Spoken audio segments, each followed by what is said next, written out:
and it started creating a pileup. Someone else come and do CPR to the other patient you just left. And within 2, 3, 4, 5 minutes, we had tens of CPRs being performed. And I grabbed you from the back and I said, Avi, forget this person right now. Look around you. This is a disaster.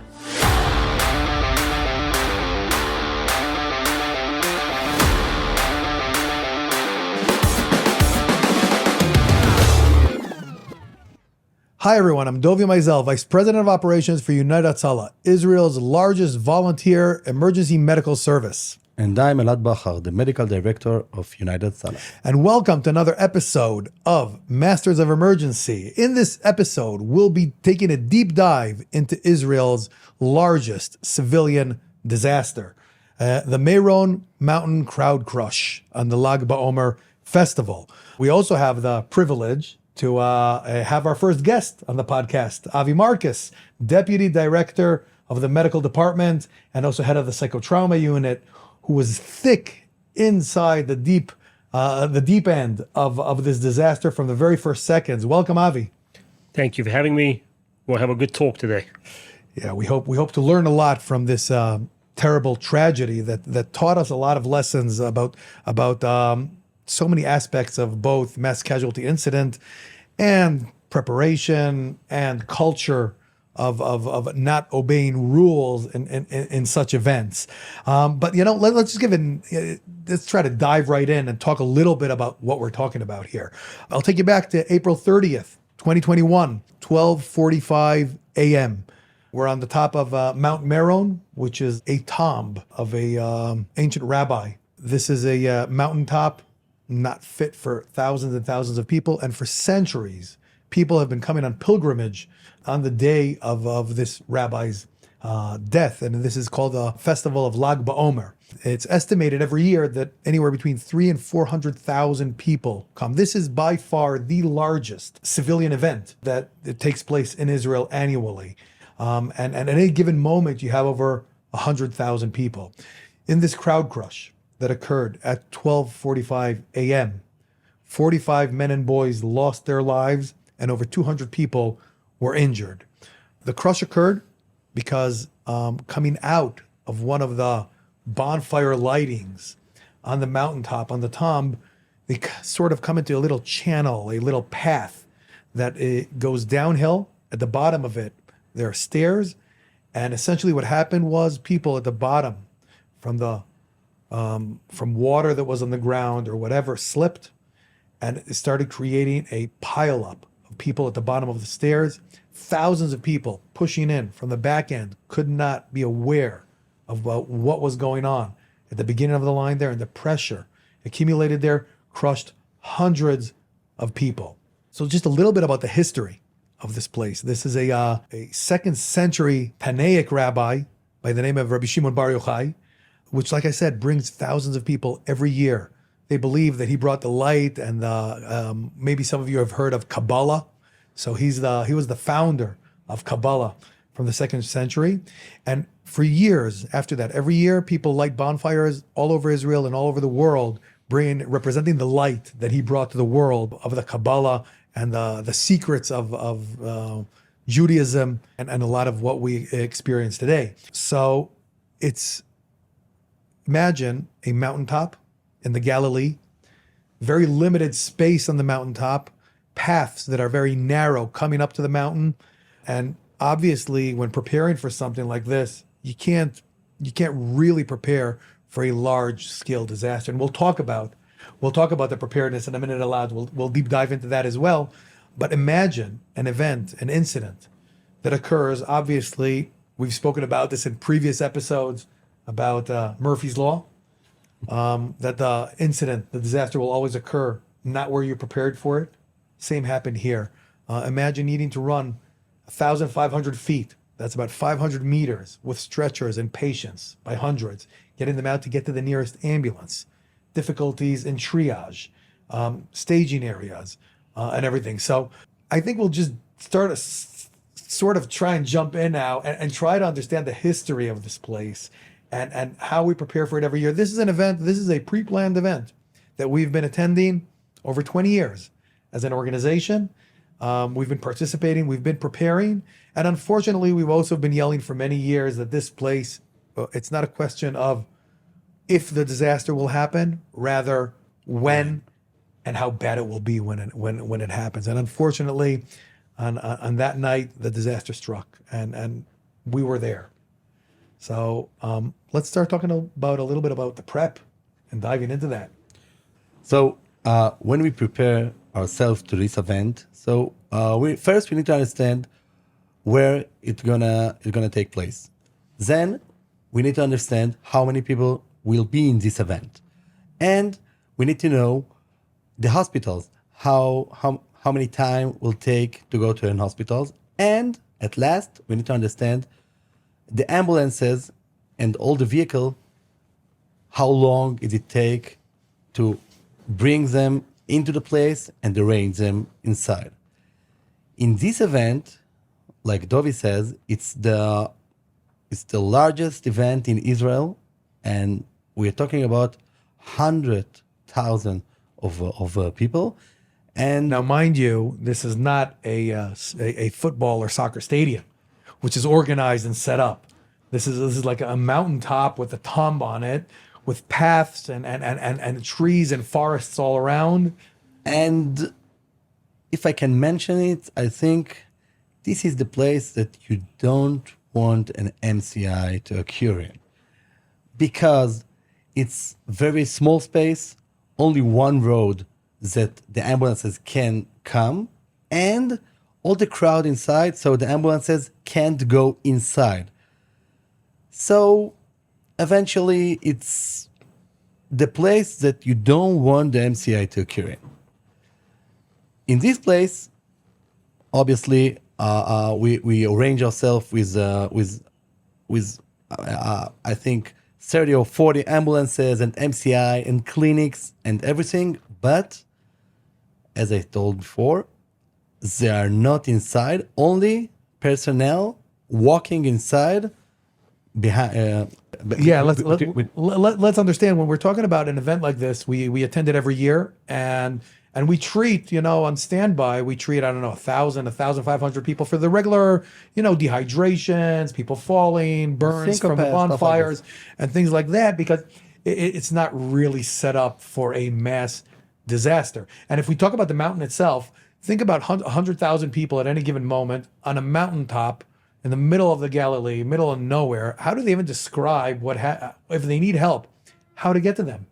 And what we've done over the years is, Avi, maybe you'll even be able to talk about that a little bit, is the numbering system. We took the map of the mountain, the whole mountaintop, we mapped it out, and we broke it up into a lot of little sections. I think it's about 150 or 200 sections, and they all have a number. Each section has a number, and we set up 1,500 signs all over the mountain. On every electric pole or whatever, you've got signs with numbers. So if someone needs help, all they got to do is look up and see the number on the sign. So when they call the emergency number, the 911 system here, they can say, I'm by number 44 or by number 152 or whatever it is. And then immediately the teams know, according to the mapping system, which, by the way, is shared with police, fire department, and all emergency services attending this. And when we're talking about prep and exercises, this is part of the exercising, is understanding the mapping system. And we need to understand that we have there hundreds of personnel, and when something occurs, I don't know, it takes less than 90 seconds that the first responder come and put his hand on the injury. Yeah, because you said the concept is we've got ambulances and clinics on the periphery, and in the center we have, I don't know what it is, 15 or 20 or 30 teams, depending on the time of day and congestion, teams of 3 or 4 members, EMTs, paramedics, doctors, that are in the crowd with their defibrillator, with their emergency kit, with everything, and this way they know to get to any number in the numbering system within seconds. I'll just add one more thing, is to take into consideration when preparing for such a large scale event, is that this is 2021. This is just coming out of the major wave of COVID, which means the year before there was no festival there because the country was in lockdown. So imagine thousands of people that couldn't come the year before. You have much more people arriving, and the mountain started getting congested earlier in the game as opposed to previous years. So, looking at this day, 2-3 hours before this mass casualty incident, we had some old guy losing consciousness and going into CPR, and we had people with him. Within 10-15 seconds, a defibrillator was connected, performed CPR, and he's still alive, this guy, because we were there so quick. Like Dovie and Elad said, we had these points where people knew where to go. We had so many medics and paramedics on scene to come and just treat people, because it's that pre-planning we were talking about. Be ready just in case someone falls or whatever. Here, at this mass casualty incident we had, even though we had people in the crowd, they were also pushed and crushed. We had people almost dying from our personnel that were crushed under a amount of people, but they managed to survive. And I want to take us back to the start. We need to understand that this event, it's not a 2 or 3 hour event. It's like Woodstock. It's 48 hours of event, a very, very large event, and summer. So now you can understand 100,000 of people, summer, 48 hours. Yeah, and at any given moment, you've got 100,000 people on that mountaintop, and let's start looking at the timeline a little bit. So the event officially is launched with the initial big bonfire lighting over the tom at around 8 p.m. The CPR you were talking about, the cardiac arrest, was around 6 p.m. And the event and the disaster struck past midnight. So we got to understand this event evolves and grows with big stages and singers and thousands of people celebrating and dancing there. And I'll take it maybe to the personal perspective a second as someone who was there. I've been there on this mountaintop for the past 25 years, every year at this event. And every year we say we prepare and brace for impact. And as soon as the event is over, we're like, whew, we dodged it again. Thanks God. Exactly. And this year when they lit and launched the festival at around 8 or 9 p.m.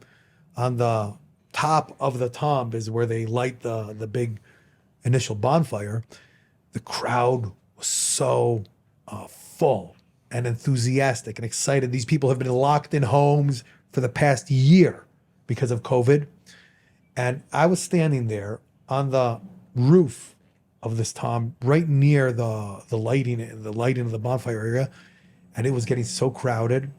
And when they lit and we started trying to maneuver ourselves out of the rooftop, we felt the crowd as a power of its own. And we'll get back to that later as the disaster struck. But at around 9 o'clock p.m., 9:30 p.m., there was almost a disaster already, because I, in the crowd, I felt the pressure, and the police that were there were trying to control the crowd, and it was uncontrollable. Luckily, they were able to literally break some of the fences that they made to control the crowd. They broke it down, and the crowd made it out. Thankfully, no one was injured, and we all, massive sigh of relief, not knowing what would happen later in that evening, and the events went on. And if we'll, let's jump back again to the preparedness. We're going to be jumping back and forth from preparedness, from exercising, and preparing for this event, because nothing really prepared us for what happened there. However, what we did do and the procedures that we did put in place from the years and experience proved to work when the big official systems didn't. So, as we talked at our last episodes, we understand that we should drill and exercise things before something happened. In this case, like always, the drill was, how we can say it? The checklist it off the checklist, check it off the checklist. So, like Dovie said, when you do it like this, you can prepare yourself to the real event.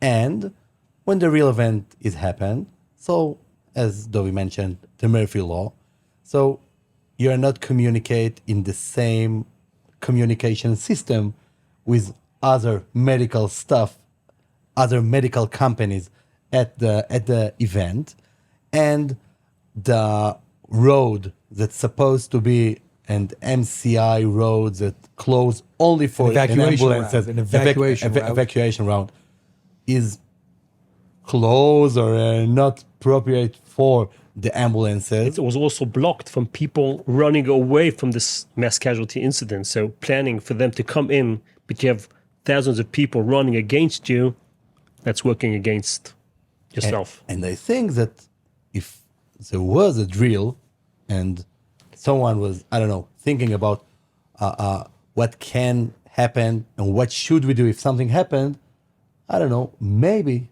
just maybe, it was easy for us. So what you're saying basically is wrong planning, lack of controlling crowds, and not preparing for realistic scenarios actually led to the perfect storm. But on the other hand, since we have our medical personnel and we know each person who he is and what he's done the last few years, and we train them, once this thing happened, people were there and they knew what to do, how to perform CPR and put the defibrillator and put the tourniquet or whatever they had to do. Avi, And that's the other side of we'll it. talk about your CPR in a minute. Okay, we will. Okay. So I'll Avi, we were all there. I'll tell you where it hit me, but you were in the epicenter the second it happened. We had just finished our evening briefing, preparing. The night shift just settled in. All personnel are in their positions. Everybody's in place, protocol, briefed, everything. And I actually was heading towards my car. My car was by the lower clinic. And I was literally sitting down in my car when on the radio, the call came over on the radio of, remember what it was, Avi? They said a balcony has crashed, 4 people injured, and that's it. So I'm looking at, I think it was Elad maybe was there, or it was, I don't remember who was with me. And I'm like, should I run up? Should I not run up? You know what? Let's run up. The potential here is something. Now, for the run for me is about a 4 or 5 minute run from my car towards the tomb itself. And I'm running up and the music is blasting and it feels like a festival. Nobody really understands yet what's going on.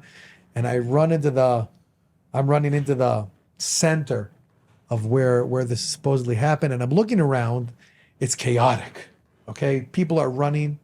I can see the one of the commanders there running around like a headless chicken. And I see you, Avi. You're on the ground performing CPR on someone, and I'm saying, okay, Avi's down there, and you'll say it from your perspective in a second. But I see you down there, and I'm looking around, and I see chaos. People by thousands running, and I see like a pile up of people, and I like right in front of my eyes, and that's when I head over to you, Avi, and I say, Avi, what's going on? And you look back at me and I'm saying, I'm doing CPR, and then I grab you. Remember, you were by the head of the patient, and I grabbed you from the back, and I said, Avi, forget this person right now. Look around you. This is a disaster. And say it from your perspective a little bit, and then we'll start looking at our decision-making process there and how this evolved and how this was very different from any other mass casualty incident. So we got the call. I was a minute away. I ran down, and the first person I saw was gasping. By the way, remember the number on the sign? 44.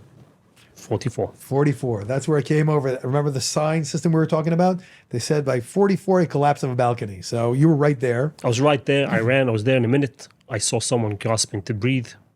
Started CPR. I couldn't see 2 meters forward. I did not see the other people. There was such a balagan, as we say in Hebrew, such a mess, and so many people running and screaming and the music blasting. I couldn't see 2 meters. I saw this guy. I started performing CPR. And only when Dovie came over to me and said, what are you doing? I picked my head up and I went these 2 meters, and then I saw tens of people not breathing. I saw the pile up where the people taking people, pulling them out of the pile up and putting them somewhere on the floor, not breathing. Now the floor over there was a pile up of people, and within 2, 3, 4, 5 minutes. We had tens of CPRs being performed, Dozens, literally dozens of CPRs being performed with defibrillators. And this is the pre-prep. We said each team that came had a defibrillator. And I was like looking around. It's like when we do in training, when you have like 10 or 15 mannequins performing CPR, but this was real people. It's not mannequins. And we need to understand, if we want to get back to the situation, people shouting from the pile, and then they stop. It was a scary sight, and this was very different. If we're used to mass casualty incidents, you know, there's an explosion or an accident or whatever it is. You have the boom. You've got the number of casualties, which, as we gain enough personnel on scene, will slowly reduce as we're evacuating patients, triaging them, getting them out. Here, what happened was the opposite. Here, as responders were arriving, the amount of victims that were suffocating was growing because the crowds were pushing. It didn't stop. And we were trying to pull people out with our hands from the pile, and it was like a brick pile. They simply were stuck, suffocating, yelling, talking, Traumatic crying, asphyxiation. and Traumatic dying. asphyxiation. And it took time because at the beginning, before I even saw the pile up itself, I saw the first victims, and we're looking at them, and they all have a similar onset visual symptoms. They're all like Purple. I'll have to get a little bit graphic because it is a professional podcast, but they're all like purple, no physical trauma, and they're all dead. And everybody's doing CPR, and we're trying to do triage. At this point, I'm sure that those watching this podcast on video will be able to see some of the footage to understand the location of this staircase and small path is just below the tomb itself on a mountainside. And getting there was very difficult. There are no stretchers yet at this point to even get people out.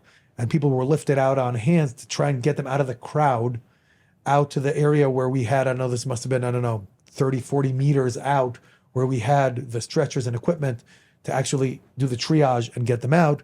And at a certain point, I'm looking around and I see there must be, 20 or 25 CPRs being performed simultaneously. Now, these people, until a minute ago, were praying for dear life, crying for dear life.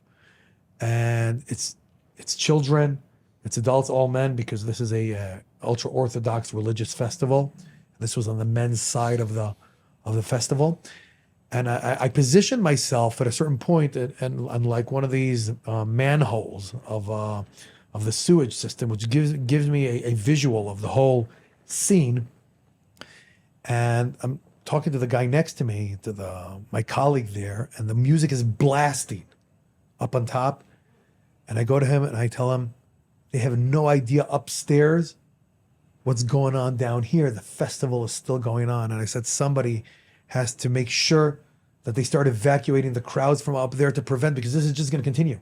We're going to have more and more and more victims. And this is exactly what happened. And when you were talking about Elad, about the scene, the chaotic scene, and Avi, what you're talking about is that you couldn't see 2 meters ahead.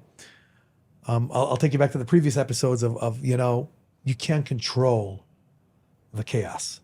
You can't, especially not in a scene like this. And we were talking about, creating that yellow brick road within chaos to get to our mission. But here, you try to create that road, but it keeps growing around you. So we're having hundreds of volunteers from the bottom of the mountain and other parts of the mountain try to get closer to where we are, to even just evacuate the patients out. I'll add to that. It's not only us.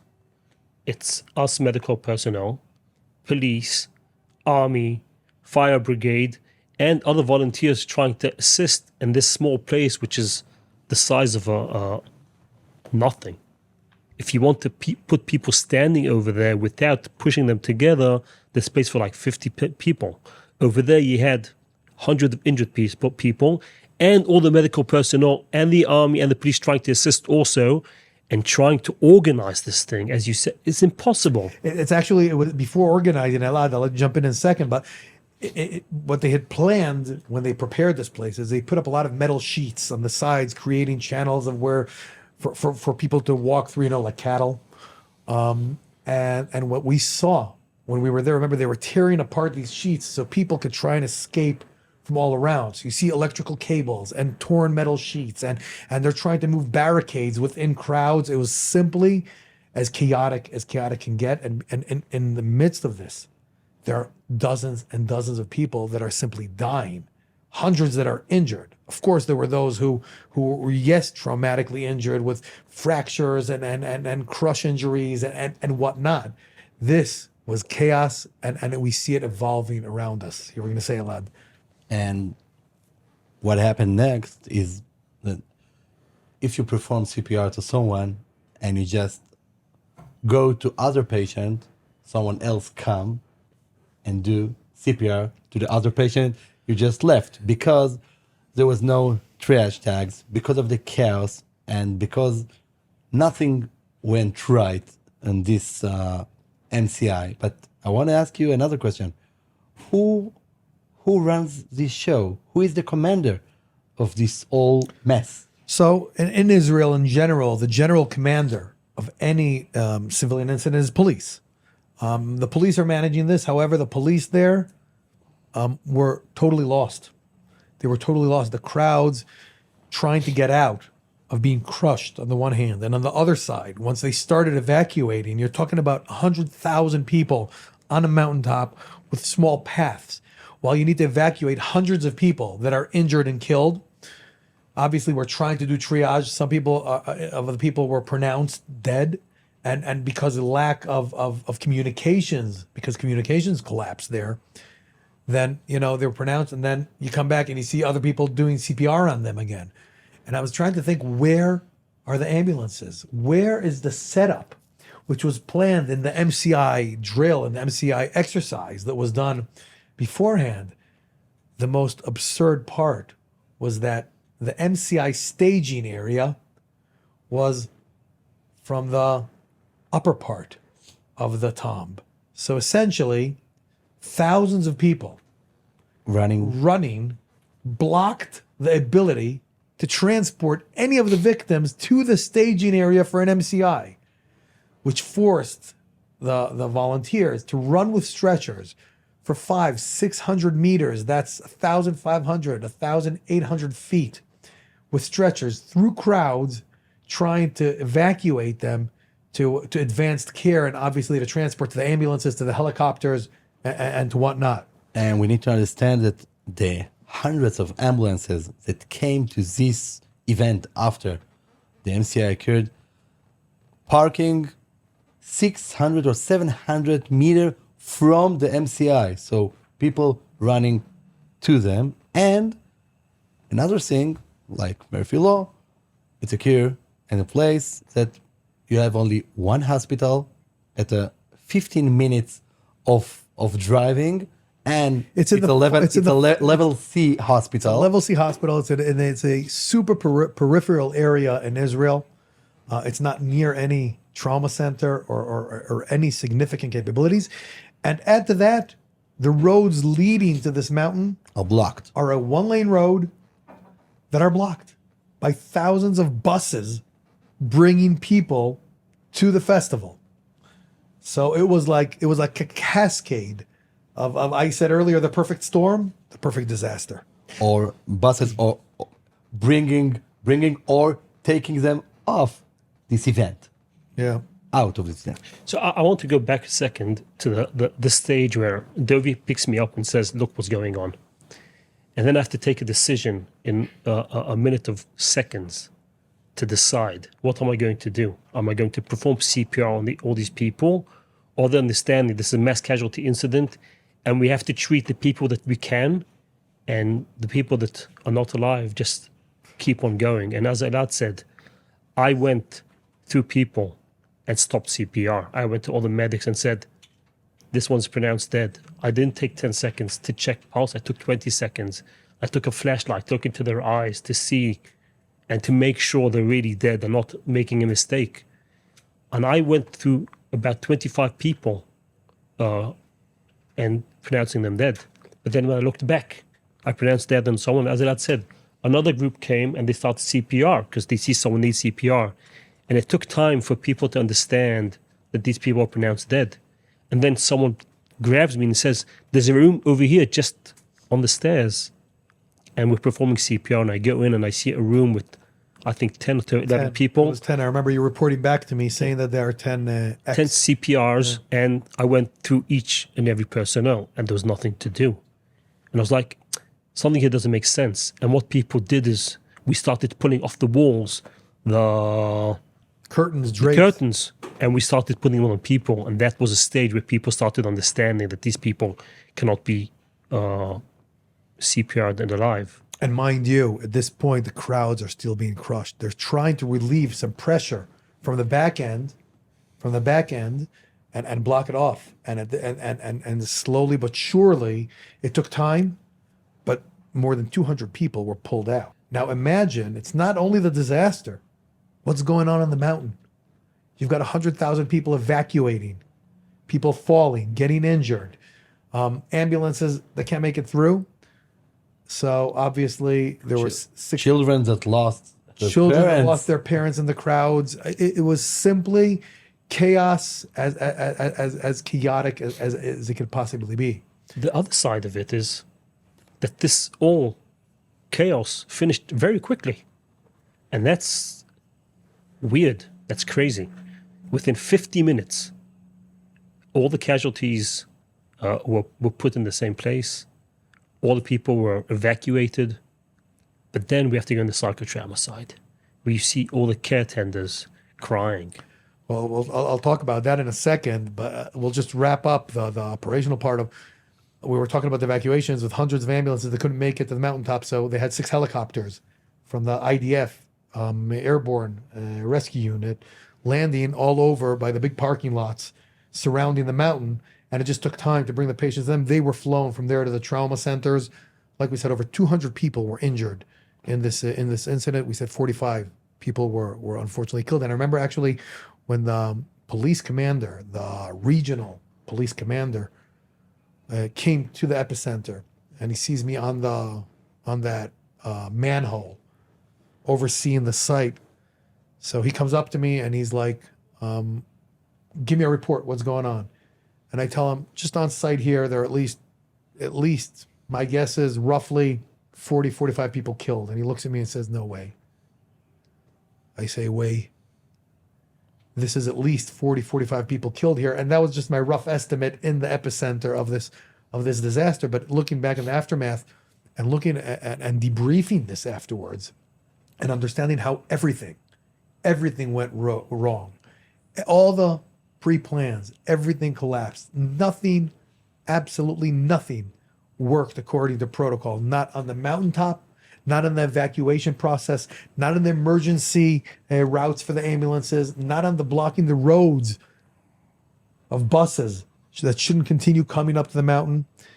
And like you said, Avi, when you know there was the big parking lot in the bottom with the 40 plus bodies there lined up, and okay, we understand that we're starting to wrap up.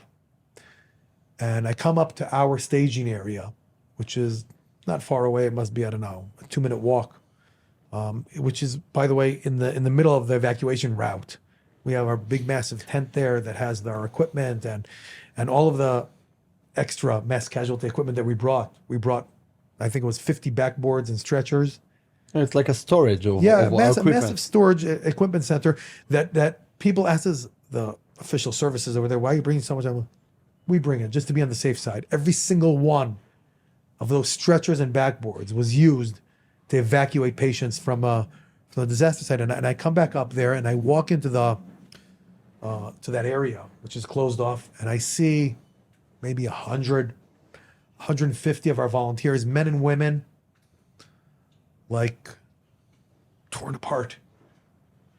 And I'm like looking and saying, what? Pardon me? What the hell is going on here? What is this? And it didn't occur to me at that moment. I think it was you, Avi, maybe, that even told me that you got to understand, these people have never experienced what you experienced. You and me, Avi, going back in the day, to 20 plus years ago, 25 years ago of mass casualty incidents every single day, buses blowing up, suicide bombers. And you know, this was like, you know, working like robots. These people, the vast majority of them, this is the first incident that they're experiencing on such scale. But more than that, these people witnessed these people dying in front of their eyes, and not as a paraphrase. They literally saw these people begging for dear life until they died, simply because they were crushed. And if you add to that, it was a festival. It's a happy place to go to.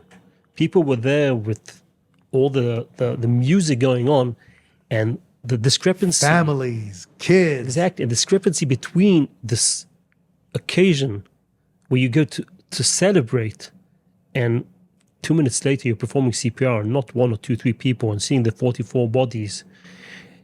People were... It's a massive dissonance. It's a massive dissonance there. I remember actually going back into the earlier evening, I was going with our CEO. We were trying to walk up the mountain. This was around midnight, 45 minutes before the incident. And we're walking up the mountain for the night briefing, and it was so crowded. And I turned to him and I say, Ellie, look at this. Look how packed it is. This is not normal. And he's like, yeah, well, you know, it's after COVID. So everybody came out, and it was just like, and from the clash, from the celebration, like you're saying, Avi, and the music and the stages and the singers and the dancing, to this massive disaster. You were saying you went into the staging area, but I was still down there with all the bodies, and I saw our medics and paramedics and physicians, some of them crying, some of them going aside, some of them like closing into themselves. And I said, 1 second, psychotrauma. We need to perform psychotrauma, not only for our people, but all the people that were injured, or family members looking for their beloved people that they don't know if they're alive or not. And at that time, 1:30 in the morning, I called the heads of psychotrauma, the professional side. I said, listen, we have here... Let's just say a second what psychotrauma is. I mean, we'll take a whole deeper look into psychotrauma in future episodes. I think it's the next one or the one after that. But let's explain what psychotrauma is so that our listeners will understand what we're talking about. So psychotrauma is a unit we have in Hatzalah, where we have two branches. One is assisting people at scene and doing all kinds of like mental talk or mental small treatment in order to prevent PTSD, post-trauma, stress disorder. But we had our personnel also needing it, and we have a branch in psychotrauma that treats our people inside. But I was walking there and grabbing people by the shirt, whipping people, our personnel, and told everyone, we all have to arrange ourselves now at one place where Dovie was at. And what we did is we gathered everyone together, and you saw people hugging, or people crying, people on the floor, hyperventilating. And we gathered everyone together. And our CEO went up and spoke and said, this is a crazy moment. We know this is a crazy thing we went through. We're all here for you. And we'll talk on the next podcast what we did. But we managed to take all our personnel that were there. And within 24, 48 hours, all of them had a session with psychotrauma professionals and came for... We're talking about 250, 300 people. 253 people. We had at one time 14 group sessions around the country with psychotrauma professionals in order to prevent post-trauma. The reason, by the way, it's done around the country, just so that our listeners understand, is that our volunteers that came to the mountaintop there came from all over the country. They come every year for this standby event of this festival. So we had to literally go out and reach out to every single one of them that was there and make sure they have a first venting session with one of our professionals. And we need to understand about the psychotrauma that we are doing it daily basis. So every day we have, few events that we should take care of. So we have a lot of experience in this thing. So just adding one thing, a very interesting thing. We went a year after this MCI, and we checked how many volunteers we had to say you can't volunteer anymore because of post-trauma. So usually, if you look statistics, it's between 10 to 15% of people being at this event that you need to let off, meaning around 30 people. By us, only 2 people really went into post-trauma, which is not treated by us. But only 2 people we had to say, you can't go back to saving lives because the post-trauma is too strong. Now, I think that's a very strong moment for us at this MCI, as a medical MCI, me on my other cap as head of the psychotrauma unit, having to deal with another MCI, which is a psychotrauma MCI, and we managed with the same amount of people and even more. Yeah, and managing to get to everyone, to each and every person at the end, our volunteers, or we also had to treat family members of our volunteers that were going crazy because there was no connection or no internet.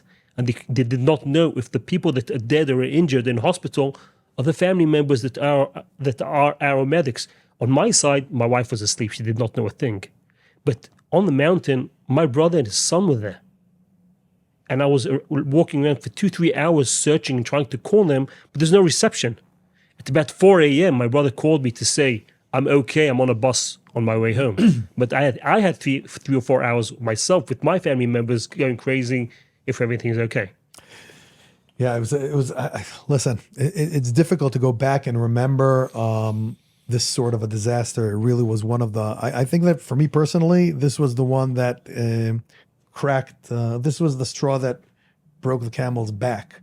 For me personally, this was what exploded my PTSD, which I speak very openly about today, of taking back 25 years of responding to terror attacks, suicide bombers, and whatnot. And this was the event that really cracked me, and it finally brought me to get therapy. The whole topic of psychotrauma, which we'll be talking about in the future episode, is really, when we look at the world of emergency medical services, we see the high mortality rate of suicides, and it's a major issue which is addressed today by emergency medical services around the world. And that's why we put so much focus on self-care for our own teams. Not only does it prevent the burnout of our volunteers, it builds a more resilient organization, more resilient community of volunteers, and makes us much more effective. And of course, it takes better care of our people. I think that really brings us sort of to towards the end of this episode, and we end our episodes with our takeaways. So Elad, you were talking about obviously exercising and pre-planning and things like that. I think that it really proved itself in this incident. The pre-planning, the extra stocking up on equipment, the thinking about the extreme situation. We saw the collapse of communications. So having the backup radio systems, which weren't reliant on data and cellular communications, but independent radio communications, enabled us to continue operations in such a situation. And moving forward for the organization years after, we expanded this significantly as lessons learned from this experience. And just to understand that this disaster, like we started off at the beginning of the episode, was really the biggest civilian disaster in Israeli history. If in previous episodes we spoke about the Versailles wedding hall that was the biggest Israeli civilian disaster, this was one on scale that doubled the amount of fatalities and took the crown of the biggest disaster. And it also led to a national government inquiry, which changed the way we look at this event. And in following years, it changed the way preparation was. It changed the modeling. They took off the major events from the mountaintop and made it in fields nearby, understanding that this cannot go on. Unfortunately, culture here is that until there isn't a disaster, nothing really changes. So we do see that it made significant changes at looking at this annual event, which will probably go on for hundreds of years into the future as well. I think that really wraps it up and brings us to the end of another episode of Masters of Emergency. We hope that you gained a deeper understanding of what goes into disaster response, into the efforts, into the leadership of the volunteers and the commanders on scene, the medical personnel. And if you found this episode enlightening, make sure to share it with your friends, colleagues, family, and don't forget to subscribe. Of course, subscribe to our podcast, so you'd never miss any of the future episodes at the Masters of Emergency. And next time on Masters of Emergency, we'll take a closer look into the psychotrauma unit and the unique response, comparing two major incidents: the Meron Crowd Crush, which you just spoke about in this episode, and the Givat Zehev breachers collapse in the synagogue. You don't want to miss that. Until then, I want to first of all thank Avi for joining us on this episode and sharing your personal encounters and experience from this disaster. And remember, for the future, preparedness, exercising, implementing lessons learned make the difference between life and death.